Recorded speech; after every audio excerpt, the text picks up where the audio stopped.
We've activated the psoas and the hip flexors. We've begun to stretch them as well, but now we can really push on with some advanced stretches and aim to target that psoas more specifically. For progression 1, we're going to begin in that hip flexor stretch position, exactly as we did before. Lunge into that stretch, try and get everything settled down, relax the muscles that might be tensing up around the left hip to guard and protect against that stretch. No more than a 6 out of 10 on the perceived pain scale. Take a few deep breaths.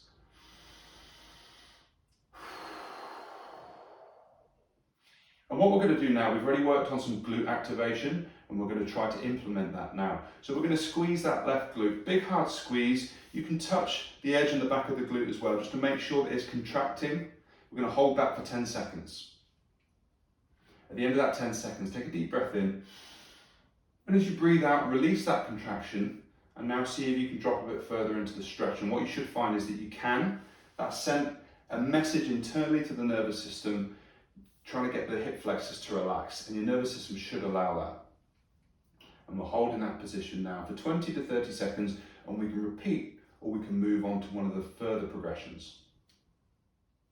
Progression 2, we're going to bring some side bend or lateral flexion into the movement. This really targets the psoas muscle because the psoas attaches onto the side of the spine. So by bringing the spine away from the left hip, we're going to stretch the psoas more specifically. So placing the right hand down on the floor, we're going to bring the left hand around and up, palm facing the ceiling, opening out that left side.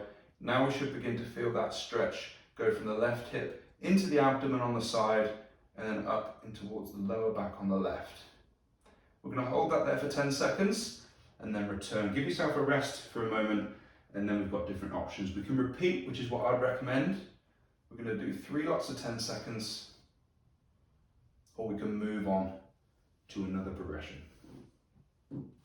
The final progression for a hip flexor stretch targets the rectus femoris, which is the big hip flexor that goes from the hip and actually crosses the knee as well, so part of the quadriceps group.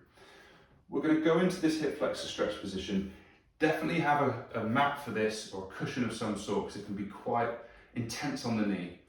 And then what we need to do is bring that leg up, try and keep the leg relaxed, the hamstrings can cramp here. And we're going to hold that position for about 10 seconds. Try and keep yourself stable, as neutral a spine as you possibly can, and then release that leg down. From there, we've got different options. We can push into the stretch further, or we can repeat that. I'd recommend 3 lots of 10 seconds if you're going to repeat the rectus femoris stretch.